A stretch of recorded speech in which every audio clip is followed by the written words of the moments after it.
Hello everyone, welcome to our channel. दोस्तों, TET C TET के part 15 में आपका स्वागत है।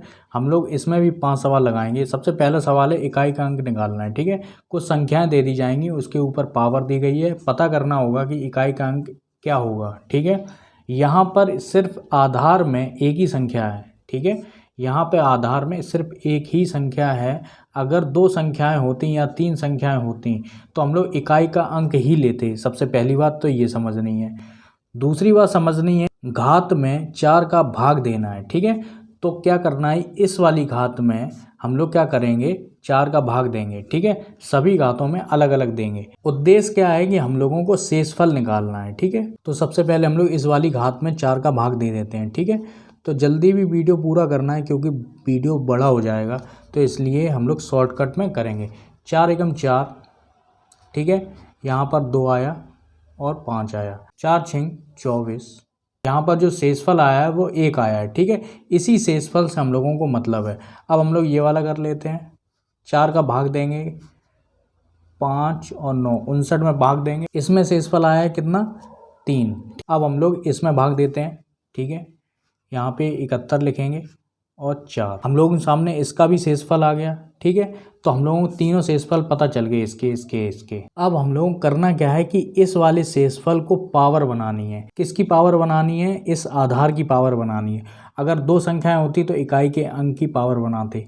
ठीक है, तो 3 की पावर 1। ठीक है, यहाँ पर लगाएंगे क्या, 6 की पावर 3 और 7 की पावर 3।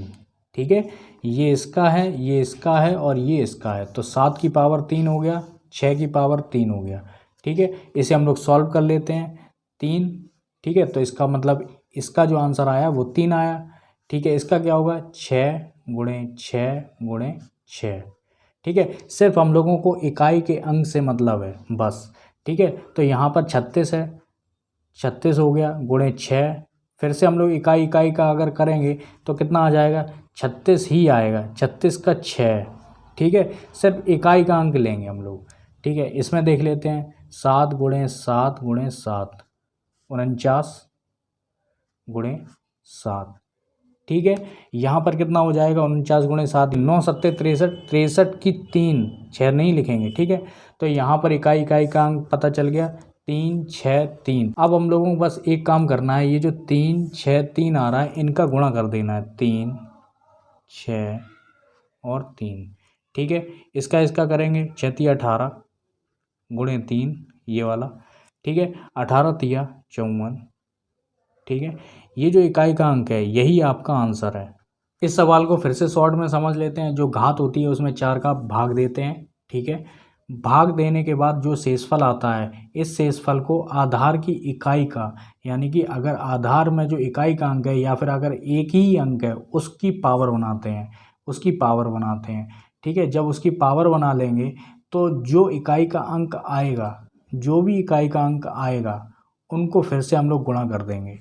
जब गुणा कर देंगे तो इकाई का अंक ही हम लोग देखेंगे, वही आपका आंसर होगा। ठीक है, हम लोग दूसरा वाला सवाल देख लेते हैं, ये भी इम्पोर्टेंट है। यहाँ पर क्या कहा गया, 5 अंकों की कुल कितनी संख्याएं हैं।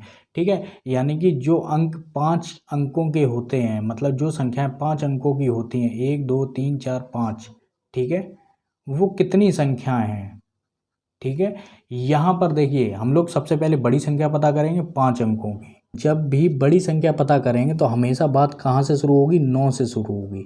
ठीक है, और कोई भी अंक दूसरा नहीं आएगा, सिर्फ 9 9 9 ही आएगा। चाहे आप 4 की पता कर लो, चाहे आप 5 की पता कर लो, चाहे 6 की, चाहे 2 की, चाहे 3 की, सभी अंक जो होंगे वो 9 9 के होंगे। 5 अंकों की सबसे बड़ी संख्या। ठीक है, यहाँ पर 5 अंकों की सबसे छोटी संख्या पता कर लेते हैं। छोटी संख्या पता करने के लिए हमेशा बात शुरू होती है 0 से। ठीक है, यहाँ पर 0 आ गया, फिर 0 आ गया, फिर 0 आ गया, फिर 0 आ गया। ठीक है, जो लास्ट में बचा हुआ अंक है वो 1 आएगा। ठीक है, 1 2 3 4 5, 5 संख्याएं हो गई। अब हम लोगों को करना क्या है, बस इतना करना है कि जो बड़ी वाली संख्या है उसमें से छोटी वाली संख्या को घटा देंगे। ठीक है, घटा देते हैं, यहीं पर घटा देते हैं। ठीक है, 9 में से 0 गया यानी कि 9 ही आएगा, फिर 9 आएगा, फिर 9 आएगा, फिर 9 आएगा। 9 में से 1 गया, 8। ठीक है, हम लोग सामने ये वाली संख्या आ गई, पहले घटाना है, फिर हम लोग को क्या करना है, एक जोड़ना है। ठीक है, हम लोग इसे जोड़ देते हैं। 9 और 1 कितना हो गया, 10 हो गया, यहाँ से लगा 1। ठीक है, तो यहाँ पर भी 10 हुआ, यहाँ से लगा 1, यहाँ पर भी 10 हुआ, यहाँ से लगा 1, यहाँ पर भी 10 हुआ, यहाँ से लगा 1, और ये आपके सामने संख्या आ गई 9। यानी कि 90,000 वो संख्याएं हैं जो 5 अंकों की हैं। सिंपल सा है, यहाँ पे सबसे पहले घटा देना है, फिर इसमें एक जोड़ देना है। आप लोग ये मत सोचना कि टेट सीटेट में एसएससी लेवल के सवाल आते हैं, ये बिल्कुल भी भूल कर गलती मत करना। इतने सरल सवाल आते हैं, बस आपको प्रैक्टिस करने की ज़रूरत है। ठीक है, इसमें देखिए 6 से 79 के बीच प्राकृत संख्याएं लिखने पर इकाई के स्थान पर 7 कितनी बार आता है। तो यहाँ पर या तो एक काम करिए, 6 से लेकर 79 तक के बीच में जितनी संख्या है वो लिख लीजिए, लेकिन ये तो बहुत बड़ी प्रोसेस हो जाएगी। तो हम लोग करेंगे क्या, देखिए 6 के बाद हम लोग कौन सी संख्या आती है, 7 आती है। ठीक है, क्या बताया गया है कि इकाई के स्थान पर 7 कितनी बार आता है, तो ये एक तरीके का इकाई ही है। ठीक है, अब दूसरी वाली लाइन में जाएंगे, यानी कि 11 से लेकर 20 वाली लाइन में जाएंगे। 7 के बगल में क्या आता है, 17। ठीक है, आपने कभी गिनती जो होती हैं वो आपने देखी होंगी, सीरीज़ में लिखी होती हैं। ठीक है, इसके बाद क्या आता है, यहाँ पर 2 लगाओ और 7 लगाओ, यहाँ पर 3 लगाओ और 7 लगाओ, यहाँ पर 4 और 7, यहाँ पर 5 और 7, यहाँ पर 6 और 7, यहाँ पर 7 और 7। ठीक है, ये बात आपको बात समझ में आ रही होगी। कितने 7 हैं, 1 2 3 4 5 6 7 8। कितनी बार 7 आया इकाई के स्थान पर, 8 बार आया। ठीक है, यही आपका आंसर हो जाएगा। 14 सवाल देख लेते हैं। ये हम लोग के सामने कुछ संख्याएं हैं। ठीक है, अगर आप लोग इसे गुणा करेंगे, फिर गुणा करेंगे, फिर गुणा करेंगे, ठीक है, और फिर जोड़ घटाएंगे, बहुत बड़ी प्रोसेस हो जाएगी। ठीक है, अगर इस तरीके से कोई भी संख्या आ जाए तो ध्यान रखिए कुछ सूत्र होते हैं। ठीक है, वो सूत्र आपको भी पता है, तो वो सूत्र कौन सा होता है, वो सूत्र है ये वाला। ठीक है, इसी तरीके के कई सूत्र हैं, वो आपको ध्यान में रखने हैं। हो सकता है यही सवाल आ जाए, हो सकता है इसी तरीके के अलग डिजिट का कोई सवाल आ जाए, हो सकता है और भी सूत्रों से रिलेटेड कोई सवाल आ जाए, लेकिन एक सवाल इसका आता ही आता है।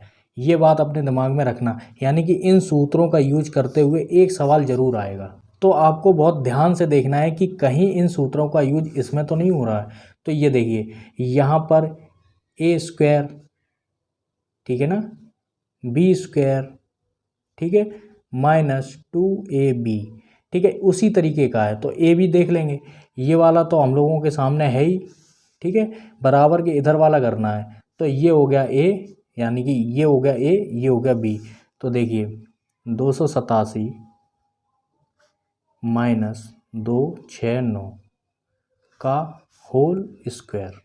ठीक है, यहाँ पर इसे इससे घटाएंगे, क्या हो जाएगा, देखिए 17 में से 9 गया, बचेगा 8। अब बचा क्या, यहाँ पर 1 बचा। ठीक है, कोष्टक लगाएंगे, वर्ग 2 यानी कि वर्ग।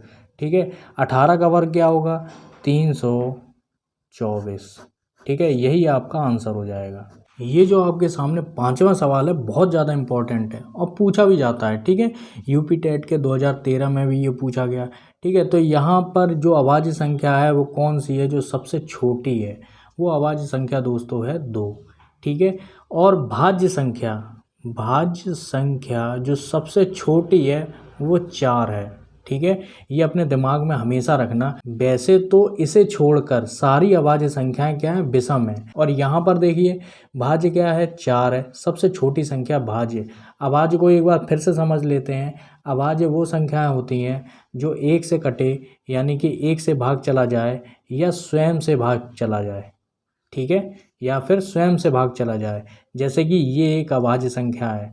ठीक है, ये स्वयं से जाएगी और 1 से जाएगी। ठीक है, ये 1 से भाग पूरा चला जाएगा और स्वयं से भी चला जाएगा। इसका क्या सीन है, इसमें 1 से भी जाएगा, ठीक है, स्वयं से भी जाएगा, ठीक है, और 2 से भी जाएगा, इससे भी जाएगा।